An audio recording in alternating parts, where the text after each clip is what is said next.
दोस्तों ऑस्ट्रेलिया के खिलाफ बेंगलुरु के एम चिन्नास्वामी स्टेडियम में खेले गए 5वें टी20 मुकाबले में भारतीय टीम के बल्लेबाजों के बाद गेंदबाजों का आया तूफान। जहां दोस्तों एक बार फिर से टीम इंडिया के टॉप ऑर्डर बल्लेबाजों के पूरी तरह से लड़खड़ाने के बाद बैकफुट पर आ गई थी टीम इंडिया। लेकिन दोस्तों इसके बाद अय्यर और अक्षर पटेल का दिखा तूफान, जहाँ दोनों ही बल्लेबाजों ने आते ही तूफानी अंदाज में चौके छक्कों की जड़ी के साथ पहले तो कंगारू गेंदबाजों का जम के काटा चालान। वही दोस्तों छोटे लक्ष्य का बचाव करते हुए टीम इंडिया के तेज गेंदबाज बिहार के लाल मुकेश कुमार की आंधी कर गई कंगारुओं की बर्बादी। जहां दोस्तों मुकेश कुमार ने अंतिम के ओवर में हैट्रिक लेकर कंगारू बल्लेबाजों की तोड़ी कमर और लगभग हार चुके मुकाबले में कंगारुओं के जबड़े से जीत को छीनकर टीम इंडिया को दिलाई 5वें टी20 मुकाबले में ऐतिहासिक जीत। नमस्कार दोस्तों, स्वागत है आपके अपने पसंदीदा क्रिकेट चैनल क्रिक अबोबो में। दोस्तों इस वीडियो में हम आपको हाल ही में भारत और ऑस्ट्रेलिया के बीच बेंगलुरु के एम चिन्नास्वामी स्टेडियम में खेले गए अंतिम और 5वें टी20 मुकाबले की पूरी रोमांचक हाईलाइट आपके सामने परोसने वाले हैं। लेकिन दोस्तों वीडियो में आगे बढ़ने से पहले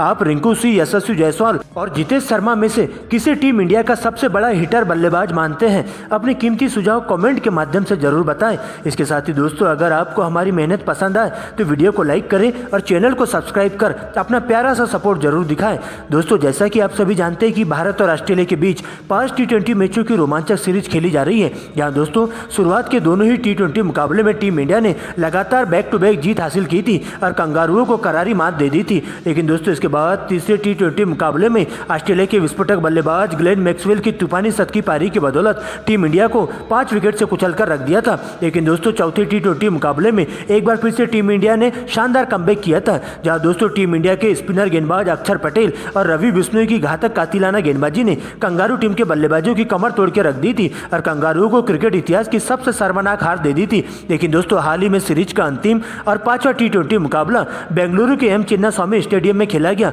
जहां दोस्तों दोनों ही टीमें इस मुकाबले को हर हाल में जीतने के लिए पूरी तरह से साम दाम दंड भेद सब कुछ अपनाती हुई दिखाई दे रही थी। दोस्तों आपको बता दें कि इस मुकाबले के लिए एक बार फिर से टीम इंडिया की कमान सूर्य कुमार यादव के कंधों पर सौंपी गई थी। वही दोस्तों ऑस्ट्रेलिया के लिए मैथ्यू वेड कप्तानी करते हुए देखे गए थे। जहां पर दोस्तों दोनों ही टीमों ने इस मुकाबले को जीतने के लिए पूरी तरह से कमर कस ली थी। दोस्तों इसके बाद मुकाबले में शाम 6:30 बजे टॉस होता है, सिक्का उछाला जाता है और सीधा कंगारू टीम के कप्तान मैथ्यू वेड के पक्ष में जाकर गिरता है। जहां दोस्तों टॉस जीतकर मैथ्यू वेड के द्वारा पहले बल्लेबाजी करने का निर्णय लिया जाता है। जहां दोस्तों आज के इस 5वें टी20 मुकाबले में दोनों ही टीमों की फाइनल प्लेइंग 11 में कोई भी चेंजेस देखने को नहीं मिला था। दोस्तों इसके बाद टीम इंडिया के लिए पारी का आगाज करने के लिए भारतीय टीम के 2 दिग्गज ओपनर बल्लेबाज ऋतुराज गायकवाड़ और यशस्वी जायसवाल के मैदान पर एंट्री होती है, जिनके कंधों पर टीम इंडिया को ठोस शुरुआत देने की जिम्मेदारी होती है। वही दोस्तों ऑस्ट्रेलिया के लिए पहले ओवर की गेंदबाजी करने तेज गेंदबाज आरोन हार्डी आते हैं, जिनका सामना होता है यशस्वी जायसवाल से और ओवर की दूसरी गेंद पर यशस्वी जायसवाल फाइन लेग की दिशा में वन बाउंस चौका जड़ देते हैं।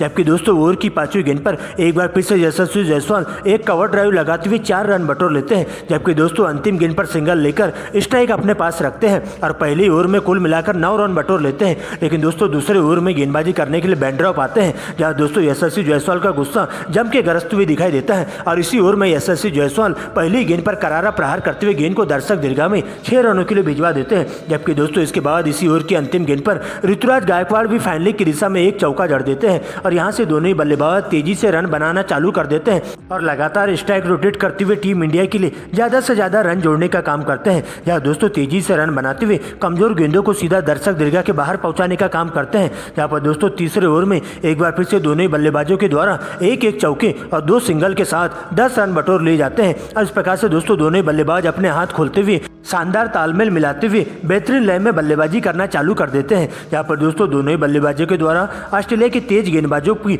जम के क्लास ली जाती है और ताबड़तोड़ अंदाज में बल्लेबाजी करते हुए उनके चौके छक्के उड़ाना चालू कर देते हैं। लेकिन दोस्तों इसी बीच एक बार फिर से चौथे ओवर में टीम इंडिया को पहला बड़ा झटका देखने को मिलता है। जहां दोस्तों टीम इंडिया के ताबूत में कील ठोकने और इस पार्टनरशिप को तोड़ने के लिए कंगारू टीम के तेज गेंदबाज बैंड्रॉप की एंट्री होती है। जहां दोस्तों चौथे ओवर की अंतिम गेंद पर 33 के स्कोर पर टीम इंडिया को पहला बड़ा झटका यशस्वी जायसवाल के रूप में लग जाता है। दोस्तों आपको बता दें कि बैंड्रॉप की गेंद पर यशस्वी जायसवाल बड़ा शॉट खेलने के चक्कर में 15 गेंदों में 21 रन बनाकर नॉर्थन एलिस के हाथों कैच आउट हो जाते हैं और इस प्रकार से दोस्तों उनकी इस 21 रनों की पारी में एक चौका और 2 गगनचुंबी छक्का देखने को मिलता है। दोस्तों यशस्वी जायसवाल के आउट होने के बाद नए बल्लेबाज के रूप में श्रेयस अय्यर की एंट्री होती है। जहां अय्यर आते ही 5वें ओवर की पहली गेंद पर डॉर्सिस को फाइन लेग की दिशा में एक चौका जड़ देते हैं और अगली गेंद पर सिंगल लेकर गायकवाड़ को स्ट्राइक देते हैं। लेकिन दोस्तों इसके बाद डॉर्सिस के द्वारा बेहतरीन बाउंसर गेंद पटकी जाती है, जहां पर दोस्तों कट शॉट खेलने के चक्कर में सीधा बेंड्रॉफ के हाथों कैच आउट हो जाते हैं गायकवाड़ और इस प्रकार से उनकी 10 रनों की पारी का अंत हो जाता है,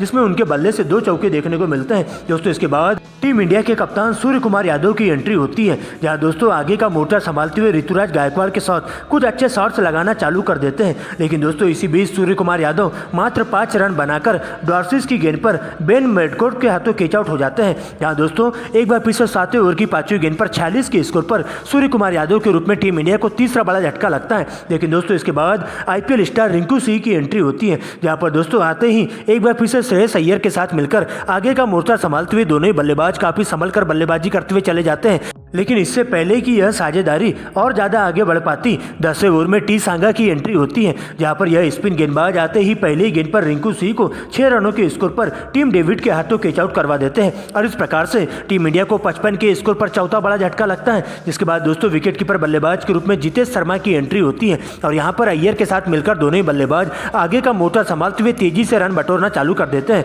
जहाँ पर दोस्तों तूफानी अंदाज में बल्लेबाजी करते हुए दोनों ही बल्लेबाजों के बल्ले से चौके छक्कों की झड़ी देखने को मिलती है और विस्फोटक अंदाज में बल्लेबाजी करते हुए कंगारू टीम के तेज गेंदबाजों के साथ साथ स्पिन गेंदबाजों का जम के चालान काटते हैं। यहाँ पर दोस्तों जितेश शर्मा एक बार फिर से पिछले टी20 मुकाबले की तरह ही चौके छक्के लगाते हुए कंगारू टीम के गेंदबाजों पर जम के बरसते हुए दिखाई देते हैं। लेकिन 24 के स्कोर पर जितेश शर्मा को आरोन हार्डी मैथ्यू शॉर्ट के हाथों कैच आउट करवा देते हैं, जिसके बाद अक्षर पटेल की एंट्री होती है और यहाँ से अय्यर के साथ मिलकर दोनों ही बल्लेबाज काफी संभल कर बल्लेबाजी करना चालू कर देते हैं। यहाँ दोस्तों अपने 50 की ओर बढ़ रहे हैं अय्यर एक बार फिर से अपने ही अंदाज में बल्लेबाजी खेलते हुए चले जाते हैं। वही दोस्तों दूसरे छोर से लगातार स्ट्राइक रोटेट करते हुए अक्षर पटेल भी उनके साथ कंधे से कंधा मिलाकर चलते हैं और देखते ही देखते दोनों बल्लेबाजों के बीच में एक अर्धशत की साझेदारी पूरी हो जाती है और इस प्रकार से अय्यर मात्र 36 गेंदों में ही अपनी 50 पूरी कर लेते हैं। लेकिन दोस्तों इसके बाद अक्षर पटेल भी अपने हाथ खोलते हुए दिखाई देते हैं, लेकिन 19वें ओवर की चौथी गेंद पर बेंड्रॉफ आते ही अक्षर पटेल को अपना शिकार बनाते हैं और उनकी 31 रनों की पारी का अंत कर देते हैं। लेकिन दोस्तों एक छोर से अंगद की तरह डटे हुए अय्यर अपने ही अंदाज में ताबड़तोड़ अंदाज में बल्लेबाजी करते हुए चले जाते हैं और अंतिम के ओवर में धुआंधार अंदाज में बल्लेबाजी करते हुए कंगारू गेंदबाजों का जम के चालान काटते हैं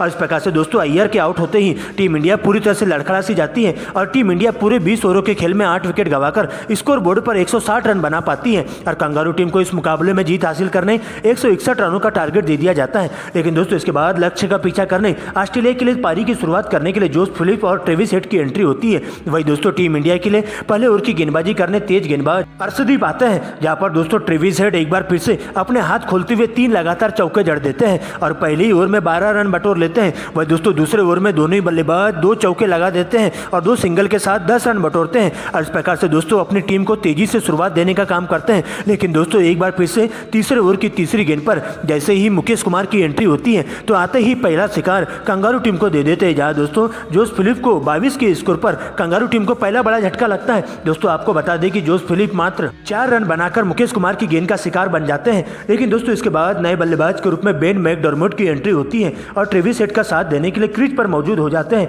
लेकिन दोस्तों इसी बीच 5वें ओवर की 5वीं गेंद पर 47 के स्कोर पर कंगारू टीम को दूसरा बड़ा झटका ट्रेविस हेड के रूप में लगता है, जहां पर दोस्तों ट्रेविस हेड तूफानी पारी खेलने के चक्कर में 18 गेंदों में 28 रन बनाकर रवि बिश्नोई की गेंद पर क्लीन बोल्ड हो जाते हैं। इसके बाद दोस्तों आरोन हार्डी की एंट्री होती है। लेकिन दोस्तों 6 रनों के निजी स्कोर पर आरोन हार्डी रवि बिश्नोई की गेंद पर ही अय्यर के हाथों कैच कर लिए जाते हैं और इस प्रकार से दोस्तों 7वें ओवर की अंतिम गेंद पर 55 के स्कोर पर कंगारू की टीम को तीसरा बड़ा झटका आरोन हार्डी के रूप में लगता है। लेकिन दोस्तों एक छोर से बेन मैडकोट अपने ही अंदाज में बल्लेबाजी करते हुए चले जाते हैं और टीम इंडिया के तेज गेंदबाजों के साथ साथ स्पिन गेंदबाजों का डटकर मुकाबला करना चालू कर देते हैं। यहाँ पर दोस्तों टीम डेविड के रूप में उनका बखूबी साथ दिया जाता है। लेकिन दोस्तों इसी बीच 17 रनों की पारी खेलते हुए अक्षर पटेल के द्वारा टीम डेविड को अपना शिकार बनाया जाता है और 102 के स्कोर पर 14 ओवर की दूसरी गेंद पर कंगारू टीम को चौथा बड़ा झटका लगता है। लेकिन दोस्तों इसके बाद मैकडर्मोट सबसे पहले अपना 50 पूरा करते हैं और मैथ्यू शॉर्ट के साथ मिलकर तूफानी पारी खेलना चालू कर देते हैं और टीम को 100 रनों के करीब पहुंचा देते हैं। लेकिन दोस्तों इसके बाद 36 गेंदों में